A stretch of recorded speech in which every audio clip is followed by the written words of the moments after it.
Watch podcast featuring Lester Wiltfong Jr. I'm your host with the most, Devon Booker, and as I stated before, we have a very special guest, Mr. Lester, in the building. Lester, how you feeling today? I'm doing good, man. How you doing today? No complaints, young man. I mean, I'm feeling better. I mean, we just saw a victory against the Dallas Cowboys, so that changed the trajectory of my feelings in this Bears football. How about you? Yeah, it's good, man. It's good to get that win. It's been a while, it seems, and I think what hurt most was those first two losses were just so bad, right? The Hmm. fourth quarter meltdown, the complete wire to wire beatdown. It just felt really familiar as Bears Hmm. fans. Like, man, we've seen this crap before. Please don't let this be the same as before. And then, of course, Ben Johnson comes out and him and Caleb, take it to the Cowboys. Of course. Now, before we get ready to get started, can we feel happy about this win? Because granted, the Dallas Cowboys are still a professional football team, but you already know the media. Oh, it's the Dallas Cowboys. They have no defense. But if the Yeah. Bears would have lost, oh, the Bears still can't win. Yeah, yeah. And truth be told, we're always told how bad of a football team we are. So how come if we beat another bad football team, it gets negated? I mean, that's what you have to do. If before you can be considered a good team, you got to beat bad teams, right? I mean, Hmm. you play who's on your schedule. That's who was there. The Bears have another team this week that they should beat, or they could beat in the Raiders. So you can't be considered a playoff contender until you can put these wins together. And look, the Bears were up on the Cowboys 14-3, and then all of a sudden the Cowboys stormed back, right? And I'm sure a lot Hmm. of Bears fans are like, "Oh man, here we go again." Hmm. And it didn't happen. This time they kind of put their foot down and said, "Nope, it ain't happening this time." They had a good end of the half, and they came out in the second half, and yeah, 19 play drive just said, "Look, this game's over," and they went out there Hmm. and they did it. So you got to beat the team you're supposed to beat, and that's what the Bears did. Right. All we can do is play who we have in front of us, right? Hmm. All right, Lester, given your professional expertise, what would you say were some things that Ben Johnson and Caleb maybe discussed or worked on that they were able to get it to click facing the Dallas Cowboys? Yeah, I think that he's just getting comfortable in the offense. One thing we're seeing a lot more under center this year, which is what we thought we would see. Hmm. Play action passes there. The run game's still not clicking, but they're still going through the motion. They're still going through the play action. When they needed the run game, I talked about that 19 play drive. The run game came through in that drive. I think they had Hmm. 11 straight runs. So it's the offense is still they're still trying to find their way in the offense. They're still trying to feel out what they do best as an offense. Hmm. But compared to last year, this is like a top 10 offense. And when's the last time the Bears had a top 10 offense? It's been a while. I mean, the metrics show that, It's been the some time. yards, yeah, the yards, the points, the DVOA, which is kind of like the advanced metrics, kind of they do a lot of different things. They're like a top half offense. So it's clicking, it's coming. It's going to take a little time. Since we're speaking on the running game, Lester, what do you think it is that they maybe see in Kyle Manungai that they give him snaps over Roshan Johnson? Is Roshan Johnson still battling his way back from that foot injury? Because we see him on special teams, we just don't see him get any carries. Yeah, he's been healthy now for 2 weeks. He has not seen the offense for 2 weeks. So Hmm. I think it's just Kyle Monangai has been there. He's been in camp obviously the entire time. He had a little hiccup too with an injury, but it wasn't as long as Roshan's. Roshan's lingered a long time.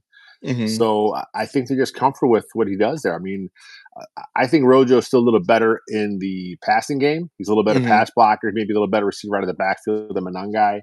But I mean, if you're just going to pound the rock, I mean, it seems like they're content with Monangai. And look, Swift is, he's nursing an injury. He was questionable for the game. He was limited all week. So I think we may see some more Monangai this week. His snaps have increased, right? And I think it's going to happen again this against the Raiders.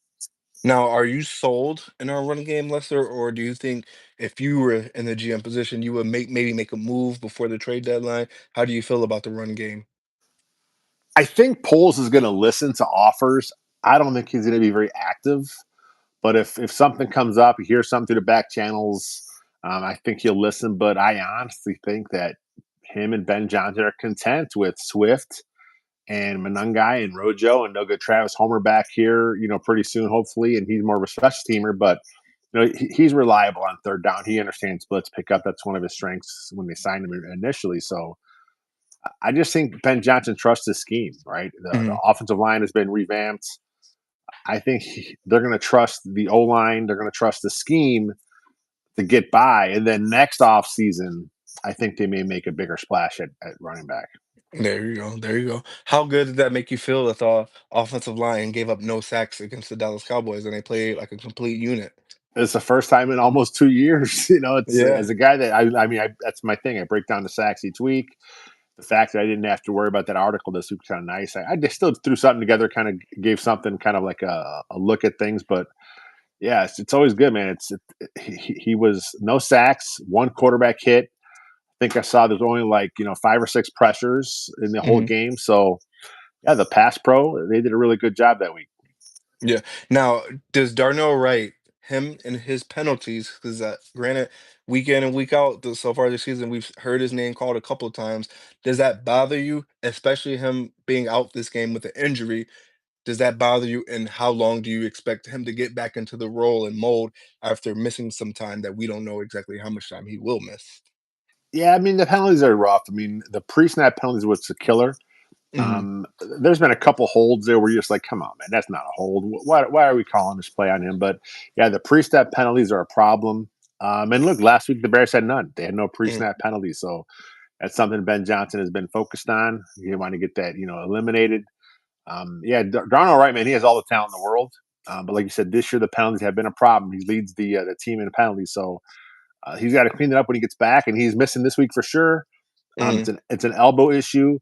He finished last game, so I'm guessing that he's not severe where there's no surgery expected, not like that. But if you can't move your elbow, you don't want to go up against a guy like Max Crosby. So Hmm. probably best to sit him down this week. You have the bye next week, so that'll give him 2 full weeks of rest, and hopefully he's good to go and come back for the Commanders game. Yeah. Are you ready for Ozzy Trapillo time? I don't know, man. They haven't made an announcement. It's going to be Trapillo or maybe the former undrafted free agent, Theo Beneday. He may get Benedict? the start. I mean, he's been the guy that's been active, right? I think Hmm. I think Beneday's been active because he's a swing. He can play left and right. He's Hmm. also your jumbo tight end. You bring him in sometimes. Trapillo, like we talked before, he started the offseason at left tackle. Didn't work out. They put him back to the right side. And I think right now he's right tackle exclusive. That's why he's been inactive. But maybe he showed enough in practice. I mean, I'm going to watch this spot regardless. I'm curious to see who they put out there, but I would like to see it be Ozzy if he's ready. But look, Hmm. if he's not ready and they feel that Beneday made a big jump from year one to year two, look, this staff said they knew nothing about him, right? Because he didn't Hmm. have, he didn't play last year. It was all practice squad reps. They didn't know a lot about him, and he came in and impressed. So maybe they developed him, and maybe he's going to be your guy. Yes, sir. Yes, sir. Now, with the emergence of Rome Odunze, obviously Keenan Allen went off in free agency, so I was able to give Rome Odunze his targets more. How special do you think this receiving core is and can be, sir? Yeah, I mean Rome is he's looks like a number one, right? Hmm. Luther Burden, 100-yard receiving last week. He's an electric player. Really good yards after the catch, great speed. So he gives this offense a good dynamic. And look, DJ Moore, he hasn't had the productivity this year, but he's out there doing his thing. I mean, he had the nice big third down grab last game. He had the touchdown scramble on the scramble drill. So yeah, those three, I think you're in a good place. And I didn't even mention Olamide I cannot say this man's name for the life of me. Olamide Olamide Zacchaeus. Zacchaeus. There it is. So I mean, him and Caleb have a good connection. So yeah, the passing game is good. We've yet to see the tight end group break out, but a lot of talented pass catchers on this team. Speaking of tight end, will we be playing without Colston Loveland tomorrow as well too? Do you think that could affect them, or do you think Cole Kmet will be able to keep everything good? Cole Kmet has been not a lot of targets. Either has Loveland, who Adam Schefter reported today he is going to be out this game. That's likely he's going to be out. So, but Cole Kmet has not had a lot of targets. But Ben Johnson has moved him all around this offense. He Hmm. is playing in line. He has been flexed. He has been in the backfield. You can tell that Ben Johnson really trusts Cole Kmet, the football player. It's just a matter of time for those targets to kind of pick up. But I think this may be the game. I think this could be a good game. The Raiders aren't a very good team. I think you're going to Hmm. really get the run game going. I think you may leak Cole Kmet out on a few of those outlets, those seam routes, and he may have a nice game this week. Of course. What are some things that you've been seeing from Caleb that makes you trust that he's developing on time and he'll be ready to be that guy? Yeah, he's just playing within the system, which is funny because that was his when he really. I mean, the highlights are highlights, right, in Mhm, college, but he really thrived when he was in structure in the system at USC.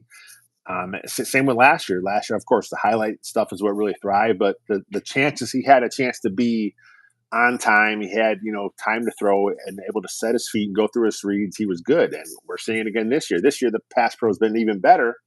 So we're seeing that. We're seeing him kind of get back there, go to one, go to two. He has time to go to three now, and then now if that's not there, now we're seeing his athleticism able to take off, make a move. That's something Ben Johnson talked about in his press conference, where he said that's something he's getting used to. He's getting used to having a guy that's so dynamic, a quarterback, where he doesn't have to be perfect as a play caller because he mhm. knows that if it gets to one, two, three reads, he knows his quarterback can't make a play for him.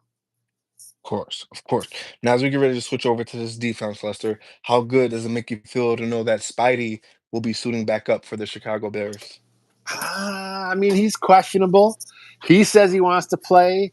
Mhm, I'm not sure, man. I think he may sit one more week out. I'm not sure he's going to go. It's a hamstring. It's always tricky. He said he's mhm. never had a hamstring injury, so he doesn't know how to come back from it. He doesn't know, he doesn't understand. I mean, it's a tricky injury. Like it's all about a Definitely. feel. Mhm, They thought he was going to be back for week one. It didn't happen. They kind of shut him down. Now he's been shut down for the last few weeks. When he's back, if it's this week or after the bye, I think it's going to be a huge help, especially with Jalen Johnson out. He's just mhm. such a good football player. Dennis Allen, D coordinator, talked about using him in a bunch of different ways. I can't wait to see him back out there because he's just really good.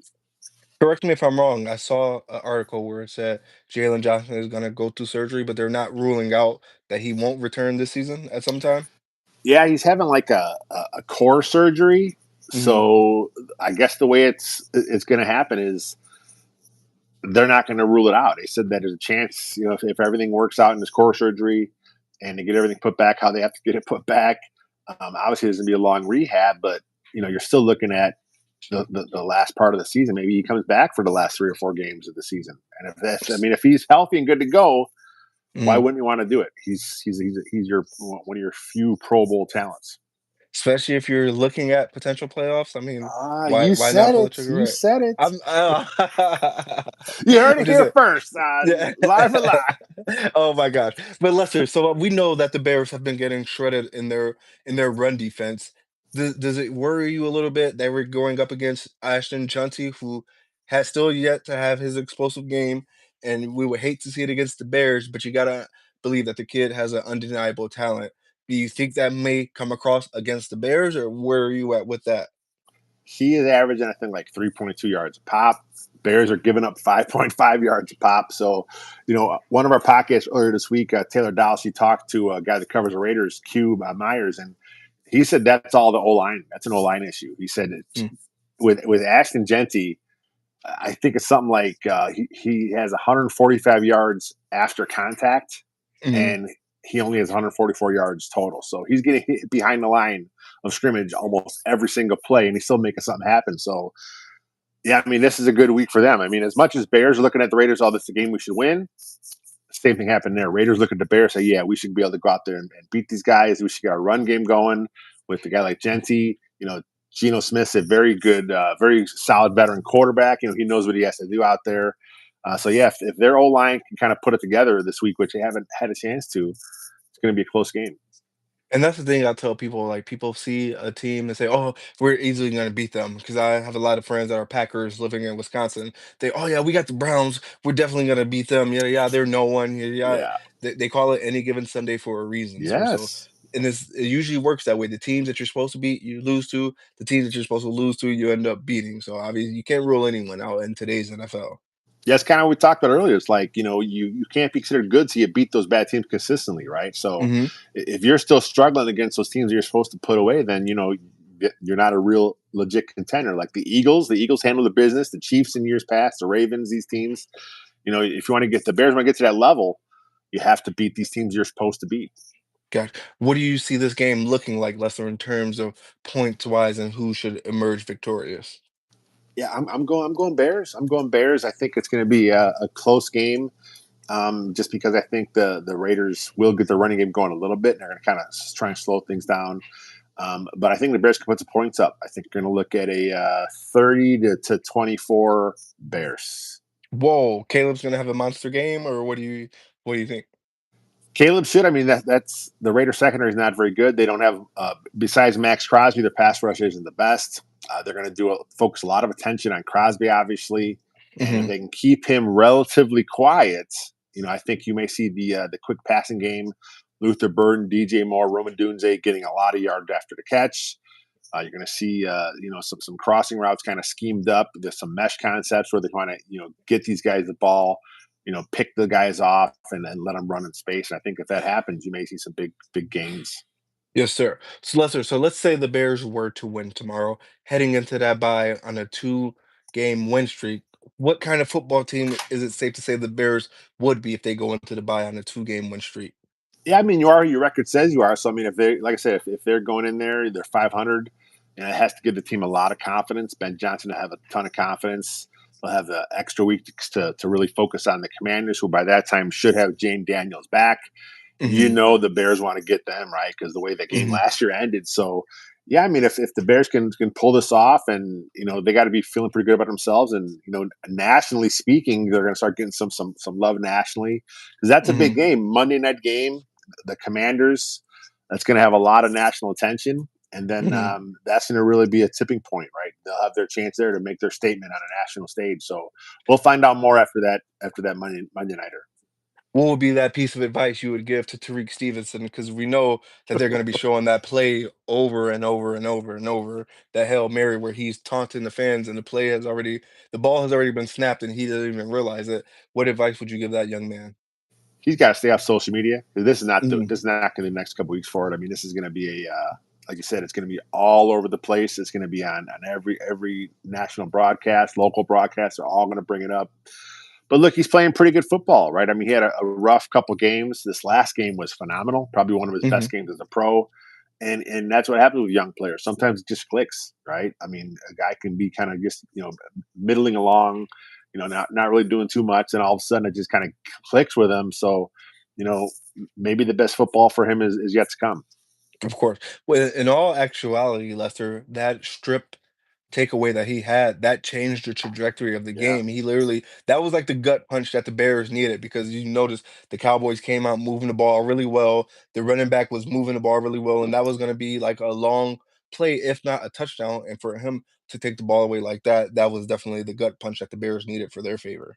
for sure. I mean, he had that. He had takeaway. He had two nice pass defense. One I think was in Hmm. a big third down play. He had a couple really physical hits too. Coming up, making plays. So Hmm. you could tell. I mean, maybe it was because it was Coach Flus on the other sideline. He wanted to make a statement. But I mean, if that's how he plays when he has a chip on his shoulder, he's going to have one on against Washington. Hopefully, he doesn't look past the Raiders because the Raiders, they had a guy Trey Tucker. I want to say I think he had 3 touchdowns last week. It's a pretty decent receiving core, and like I said, with Geno, man, he's a pretty solid quarterback. He will move that ball if you give him any room. If I'm still stating my facts correct, Tucker and Romo Dunze are Tucker, tied for the yeah. most touchdowns. Yeah. I mean, they're both playing good with Tucker. I don't think people expected that. I don't think people expected Roman to be up there either. But yeah, I mean, it's early. Things will level out a little bit. But I think with a guy like Rome, he'll keep it going because he does seem like he's probably Caleb's number one right now. Hmm. With the way that things are going, Lester, does that maybe change how you feel about the Bears and their postseason hopes? I mean, I always thought Rome would be the number one eventually. I didn't think it would happen Uh-huh. this quickly. I thought they were still going to lean on DJ Moore, but I think with some of the running back issues, Moore's been getting more run a tailback. But Hmm. I still got them in the playoffs, man. I still think they had a really good chance at making the playoffs. 9 wins will put you in the mix. 10 wins should put you in the NFC. It's tough, but if you have 9 10 wins in the NFC North, that means one of those other teams kind of fell apart, and you're going to be in third or maybe even second place, and Yes, they, sir. they got a As chance. as we get ready to close out this phenomenal episode, Lester, would you say the writing is on the wall for DJ Moore's time in Chicago with the emergence of Odunze, or do you think he's a piece that they could still keep around after they already paid him? That's a good question. I mean, he's getting paid a ton of money. There is an out in his contract. I think after next year, if they trade him at some point, they're going to have to eat some cap space.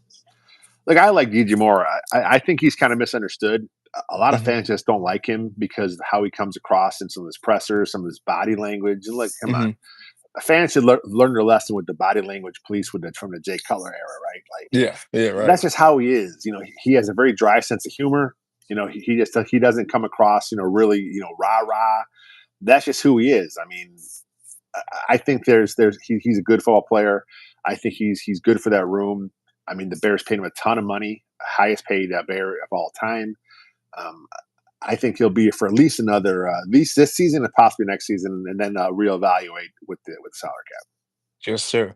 Well, ladies and gentlemen, you've heard it here first. Lester is predicting the Bears to come out victorious against the Raiders, so we should have a good victory Monday. Lester has never been wrong in his whole tenure of covering the Bears or being a beat Never. reporter.